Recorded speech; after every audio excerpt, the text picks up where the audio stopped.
My name is Trish Ware, and I am obsessed with all things pregnancy and birth, and helping you to navigate both the practical and the magical seasons of this journey called motherhood.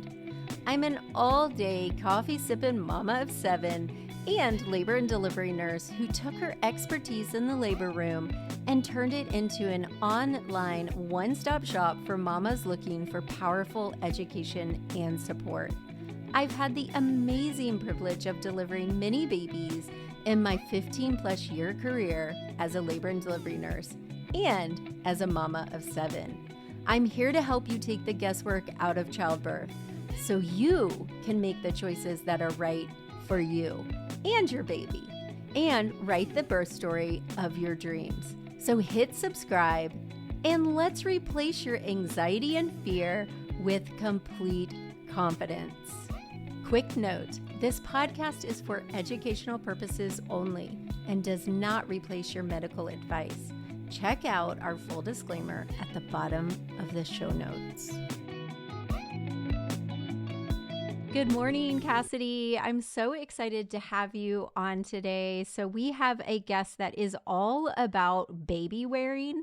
And if you guys have ever heard me talk about my life with Grayson, he pretty much lived on top of me inside of my wrap. So I am 100% a fan of baby wearing. So welcome, Cassidy. Hi, thank you.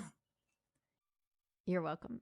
So Cassidy, tell me just a little bit about you. We always ask our guests if they are a mom, because we've had some non-mothers on the podcast. But since this is the birth experience with Labor Nurse Mama, we always ask for our guests to share, like really quickly, a little bit about their birth experience and how that played a role in what you find yourself doing now. Okay. Um, so I guess with my first, I, had the kind of stereotypical story where you go to the hospital. My water broke, went to the hospital, and I had chosen to do an unmedicated birth. And of course, when I was ready to have the baby, I was going, no, take it back. But it was too late. So had an unmedicated delivery and ended up with a pretty severe tear, had a 4th degree. And I was, so after she was born, I was really struggling, just like moving hurt in any way. And so I had been a nanny previously and used baby carriers. And I thought, okay, well, this way I can have my baby on me and not have to sit or like move in uncomfortable ways as much. So I just started wearing her, and it really helped to not have to sit down all the time, which really was very uncomfortable, and not have my arms sore, holding her all the time. And then I actually very quickly learned how to nurse in the carrier, which again, not having to sit all the time was really nice. So that's kind of how that started with my first. And then, yeah, I've had 3 since then. Or no, sorry. I've had 2 since then. So 3 total. And it just kind of grew the passion with each one. So Hey, so you just said you had 3 since then, so it might be like a little premonition that another one's coming soon. If your husband's listening, he's like, "Wait, what?" And yeah, my husband. would he be on board for that, you think, or are you on board? Uh, After each one, I've been like, I'm never having another baby again, just because the whole birth experience. But and we're definitely supposed to be done with 3, but there's part of me that's always going to be like, oh. Trust me when I say so. I have 7, so Oh my obviously goodness. I had that, but there is a point where you just know that you're done. And when I had Grayson, I knew it. I knew he like completed our family. He's what we had been waiting for, and we're done.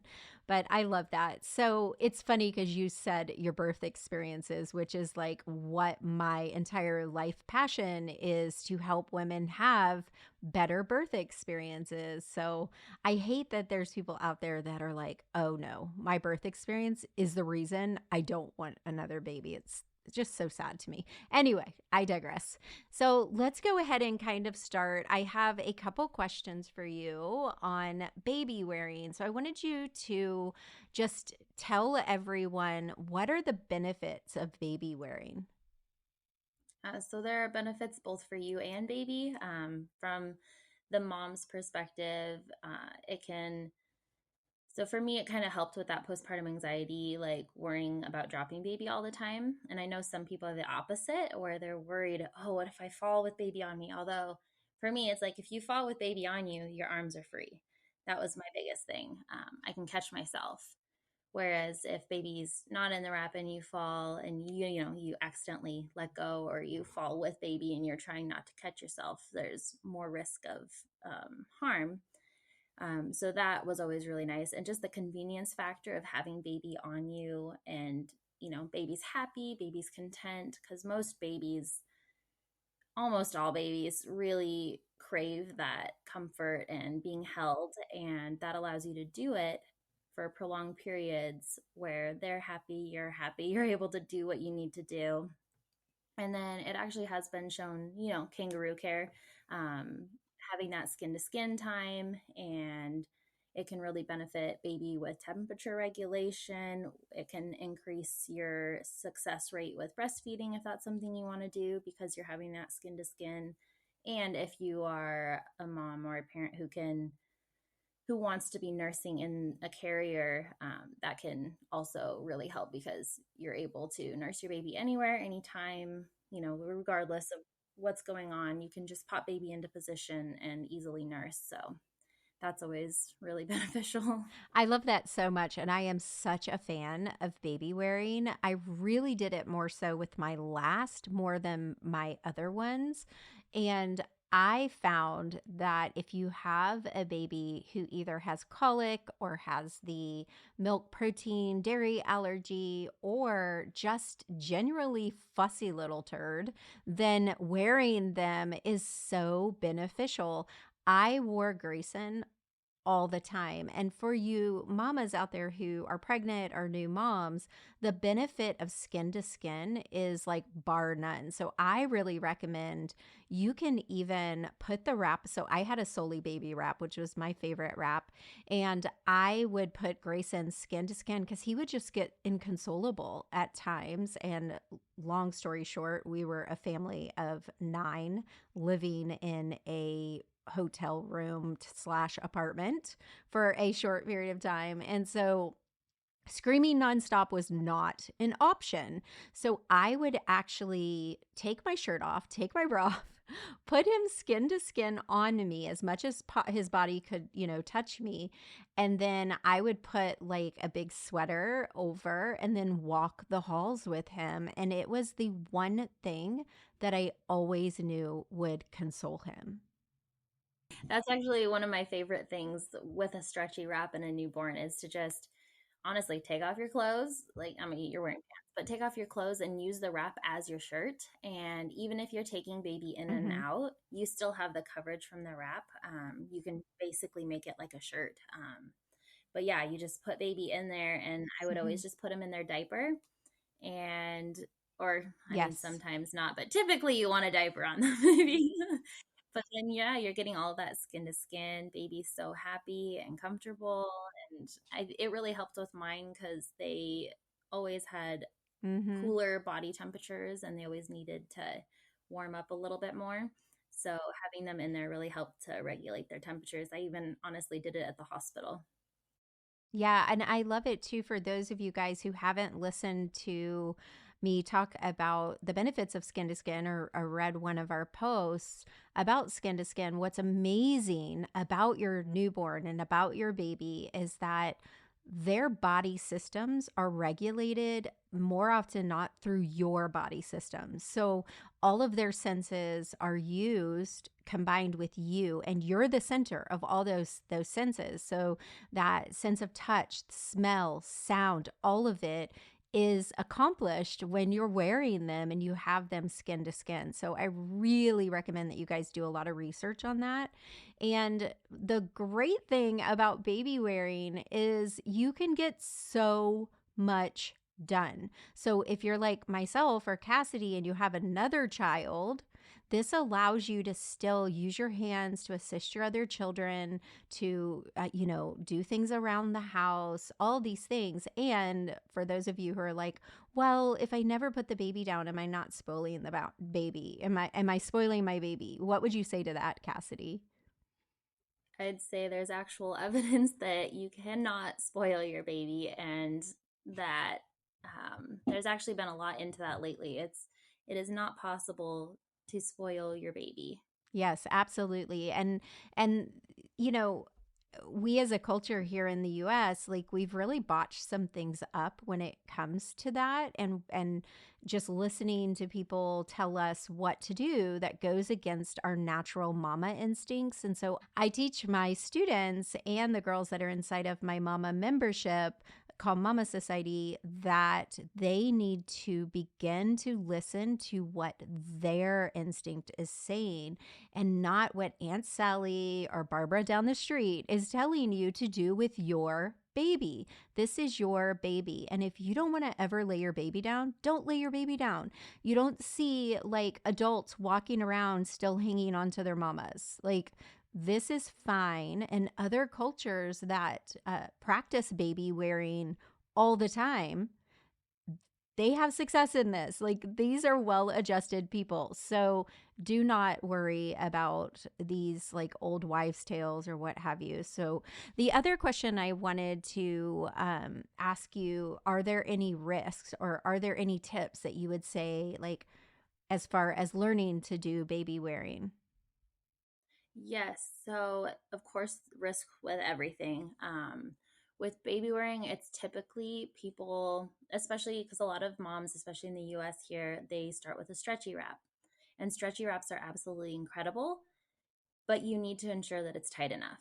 So, one of the biggest risks with a stretchy wrap is that parents will put it on and not want to squish their baby. So, they put it on too loose, and baby ends up sagging, and their chin can dip down, and they're not at a proper height where you can monitor. So, you run into risks of, positional asphyxiation. So I would really encourage anyone who wants to baby wear to just watch some videos, really make sure that baby is in there securely.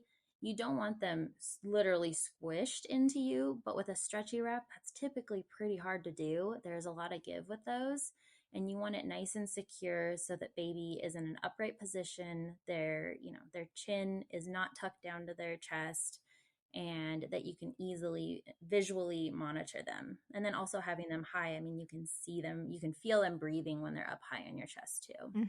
That's one thing that I was really shocked when I got my Soli wrap was that you had to put it on super tight. And it was always like, okay, I need to make it tighter than what I think because your brain is saying, no, don't do that. And then also, I was really shocked at how high up you wear them onto your chest. But it really, the height that you're supposed to have them just feels naturally comfortable as well. And if you mamas are listening, if you think about it, when you're holding your baby with your hands, you're not going to hold them way down on you. You're going to hold them up higher. So it's kind of that natural, mimic of how you would naturally wear them. So we've talked about stretchy wraps. What are your thoughts on like slings or carriers, or are there any like tips to follow when it comes to the different types of carriers? Yeah, so actually, ring slings can be a really popular option. It's just some people, and I was included in this, find them very difficult to start. Some people pick up on them right away, other people find them a bit of a challenge. So, if you really want a ring sling, I would just recommend starting with a really good brand that has, um, you know, you never want a stretchy, a stretchy ring sling, but some are going to be really tough to begin with, especially linen can be a little harder to work with. So a lot of people get a linen ring sling and then they can't tighten, they can't adjust, and they're frustrated. So I would start with something that's a little of a blend, like a cotton hemp blend or even a cotton linen blend, but something that's going to have a little more ease of use. But they're a very great option. They're really supportive, especially for newborns. And then with buckle carriers, the thing that I see most often with buckle carriers is people go and grab one at Walmart, and there's nothing wrong with going and grabbing one at Walmart, but just be aware that it tends to not be very comfortable for very long. So a lot of people will get them and think this sucks. Like baby wearing is not fun. This is not comfortable. My baby doesn't like it. Like it's baby wearing, and the truth is it's the material, and some of those carriers can be a little bit more stiff, and they don't cradle baby in the same way as like some buckle carriers do. They just tend to have a little bit of a higher price point, and some babies don't care. Like they're like, you're holding me, I'm happy, but other babies will. And that's where parents can get really frustrated with buckle carriers, is if they're, trying to start with a really little baby who's not quite ready for that, and they don't want that stiffer fabric around them. So either going with a stretchy wrap, a woven wrap, or a ring sling can be a way to, give baby a little more comfort in that newborn period, or even some of the new hybrids like the Ergo Embrace or something like that, where it's just softer. I love that. And I think it's important to note for those of you listening that whatever you decide to use, check out the guidelines and ages, because I had a Becco baby carrier, a buckle carrier, and they had an insert that you had to use for a newborn. So some of the carriers are not appropriate for a newborn. So you want to be really cautious and really pay attention to that, because like we said, there are some risks to baby wearing. I personally loved my ring sling when they were older and I could put them on my hip. Like that was my favorite thing. And we lived at Disney World with Grayson.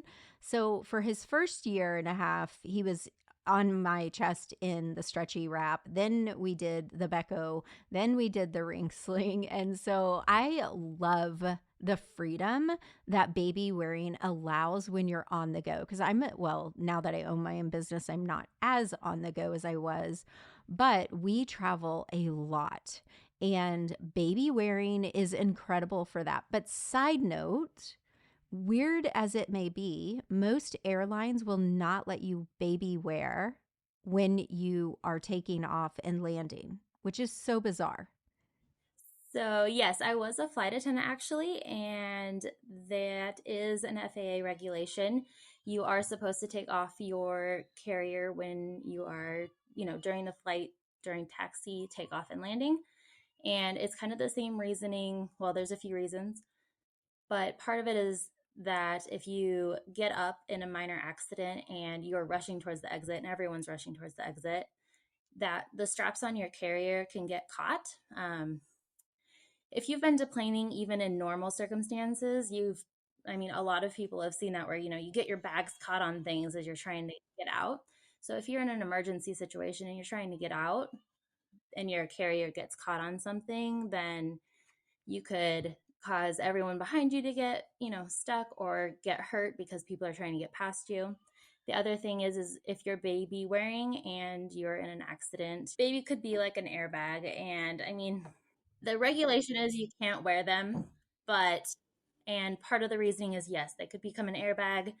The carriers aren't designed to take the force of an impact or something. So it could separate and baby could go flying, but baby can also go flying in your arms.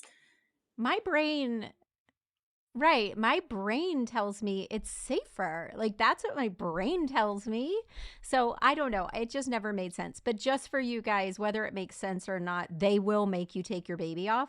So I was kind of sneaky sometimes because I had him in the Soli baby. So I would like put my sweater around him so they couldn't tell he was in that because he was up high. So I was a rule breaker, but I never wore him in one that had straps. I always had like my stretchy one on, but I just felt in my brain was like, this is safer, but we'll move past that. But that's interesting that you were a flight attendant. That's exciting. So I Well, guess, and it is the reason most people want to wear, because they're like, no, no, no, this is safer. yeah, because it literally feels safer. It makes more logical sense to me. But anyway, so I want to, before we jump off, because I know, so those of you guys, you may hear Cassidy's little one in the background. She wants her mama. And we all know that what toddlers want, toddlers get. So we're going to cut this a little shorter. This will be a little shorty episode. But I would love for you to tell us, what is your favorite baby carrier? Like, go to, like, if you were to get a baby shower gift for someone, which one would it be? That's this is the question that's so incredibly hard because, as I always tell everyone, there's not one perfect baby carrier. However, I've found for most moms, especially in the US, either a stretchy wrap to start or a buckle carrier that adjusts from newborn through toddlerhood is going to be the best option to get somebody through most phases of, their wearing. There are so many great options. Are you looking for like a brand No, I or was just that's okay? perfect. Yeah, that's perfect. I know for myself, when I had Grayson, we were living in Chicago in the winter, and then we moved to Miami. So I realized really quickly, and honestly, I realized really quickly, even in Chicago, that I could not deal with the thicker um, baby wraps. I needed one that breathes, because I would get with his body temp and then the weight of the carrier, especially the stretchy ones, because some of them are really thick material. And I found that I could not handle those. I needed a really lightweight one that would breathe, because I would get so hot. And then when I get hot, I get crabby, really crabby. So postpartum warning: when you are first have your baby, your hormones are out of control, your temperature is wackadoodle. So be cautious as to the type of material. Okay, so my last question for you today, I actually have two. One, where can my people find you? So I am on Instagram, Facebook, YouTube, and TikTok as Let's Talk Babywearing. Oh, I love it. So simple and very understandable. I love when someone has a name that makes sense. When I first Yeah. started my business, my name made no sense, but I'm not going to go there. So also the question I always ask all my guests, and one of the reasons that I do this is because I feel like we as women, and especially when we're in the throes of motherhood, we don't really stop to realize how incredible we are. So I would love to hear from you. What is your superpower? So I think it's pretty much just being able to do anything with my baby on my back. I love it. Yay. That's moms across the world, but Yeah. it's something that I feel proud about. No, I love it. And I love that you mastered breastfeeding while baby wearing. I did that too. And a lot of my friends would be like, oh my goodness, how? But it just makes life so easy. And really quick, for those of you guys listening, one of my most embarrassing moments, and a lot of my followers know this because I've shared it, but I was using the Soli baby. And like I said, I would walk the hotel halls, with him in there, and I would breastfeed him, whatever. So I was on a business call, walking the halls. Grayson's in the carrier, in the Soli baby wrap, done breastfeeding, conked out, completely asleep, walking the halls for like an hour on the phone. You know how you get on a phone call and you like pace the halls? But I'm Yep. out in the halls of the hotel. And we had been there so long that we knew the staff. So I see Jacob, he's like the maintenance guy or whatever, and wave to him, walking. I get to the elevator bank and there's a big mirror, and I walk up and I'm on the phone and I realize that one of my boobs is out. I had been walking the halls with the boob out, and Jacob saw Yeah. my boob. I avoided him at all costs from there on out. And then what was funny is the manager of it was like an apartment extended stay type hotel. She had become a really good friend of mine, and of course, he told everyone. So it was like, Ah, great, fantastic. of course. Yeah. It's so common though. I feel like so many moms have done that where, Oh, especially with the clip down bra and yes. baby stops nursing and you're just busy in your head and then you look down and you're like, "Oh, how long has that been hanging out Yep. there?" Yep. That's exactly how I felt. I was mortified. Mortified. And of Yeah. course, I had teenage sons there as well. So they all know that it happened. Like, I came back to the room and I was dying. I did not want to go out again. It was so embarrassing. But anyway, thank you so much for coming on today, Cassidy. I really enjoyed having you, and I'm sorry that your little one is not cooperating, but thank you so Yeah. much. Thank you very much. It was nice to talk to you. You too. Let me stop it. We stayed at 30 minutes, so it worked out. We'll just have a little baby crying in the background, not too much. They should be able to handle that and get used to it. Let me know. I'm still watching. Yours is uploading still. So, it's done. All right. Well, thank you so much. And we will let you know when it is going out. It's usually kind of the week of, we'll tell you. I'm not really sure the schedule right now. So thank you so much for coming. Yeah. Yep. Just send it right back to me and I'll forward it to him. Thank you. All right. Bye-bye. Hey, Mama. I hope you enjoyed this shorter little episode of the birth experience with Labor Nurse Mama, where we broke down baby wearing with Cassidy from Let's Talk Babywearing. If you have any questions, shoot us an email, send a DM, or even reach out to Cassidy. I am so grateful that you guys spent this morning with me. As always, I'll see you again next Friday morning. Bye for now.